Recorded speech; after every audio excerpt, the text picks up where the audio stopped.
Hey guys, welcome to my channel, Know Better, Do Better with Jess. Today we've got another Sunday Funday video all about closing the gap in long distance relationships. 2020 hasn't been easy on any of us. We've gone from a 2-week slow the curve back in March to now, a week before Thanksgiving, and the rumors of another lockdown. As bad as this virus is, the social consequences have been just as bad, if not worse. Depression, suicide, domestic violence, and child abuse have all skyrocketed.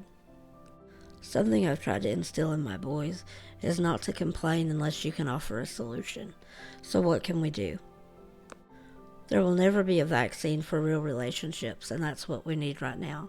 You need to connect one-on-one with the people who mean the most to us. I'm not talking about checking Facebook, reading Twitter, or liking somebody's Instagram post. Let's get off social media and really get social. Here are some ideas that we used to close the gap that will translate well during this pandemic. As a military family, we have always been at least 10 hours away from family. Our friends have been restationed all over the place, and Dan has been deployed for months at a time. You don't have to be a military family to use a care package or a video call. Here are some great things that translate well to everyday life now. I'm an avid reader, a trait that I've picked up from my mom and have passed along to my kids. When we were so far away, she really hated that she couldn't read to the boys anytime she wanted to. So she bought some kids' books, some stuffed animals, and she recorded herself reading the book to the kids. She even had a xylophone to make the noise when they would know to turn the page. Those might have been a gift intended for the boys, but they were unintentionally a gift to me. All you moms out there know sometimes you just need a few minutes to start dinner, or go to the bathroom without an audience, or sneak that piece of chocolate that you hid in the frozen Brussels sprout bag in the freezer because you just need it right now. Those CDs were a lifesaver on long car rides and a really good remedy for being homesick too. As the boys got older, they started Grammy's book club. They would both get a copy of the same book and get on Skype. At first, it was small chapter books, and the boys would practice reading to Grammy. Later on, it turned into harder novels that they would discuss like a little book club. And I'll admit, I still do that with Mom. Sometimes we'll both read the same book and then talk about it over lunch, or now the phone, more likely. Something that I used to put in Dan's care packages when he deployed was a book that I had just read, and as I read it, I would write little notes in the margin. Sometimes it was just my thoughts on something that happened on that page, something that happened that day, a funny quote, or something as simple as "I love you," or "remember to call your mom." Something Dan did before he deployed was go to Build-A-Bear.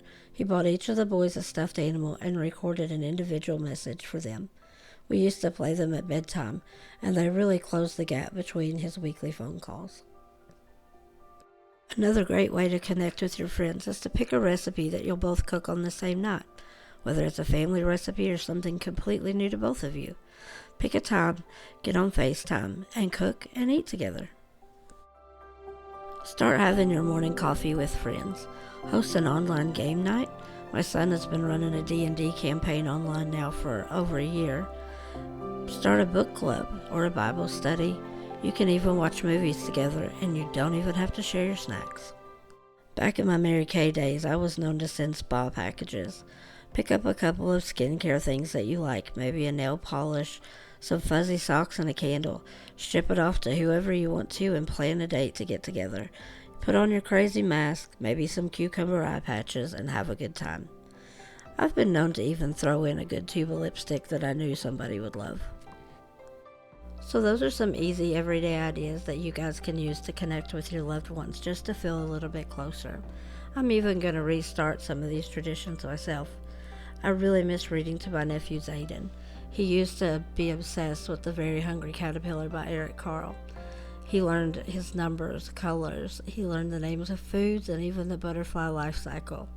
I think I'm going to record myself reading some really classic children's books that are in the public domain.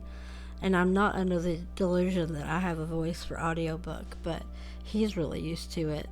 I figure if you guys can play them for your kids, maybe you can get a couple of those stolen moments that I used to get out of Grammy CDs. I must admit, I really like this little community that we're growing here. Share this or any of my other videos with anybody that needs just a little more positivity in their life.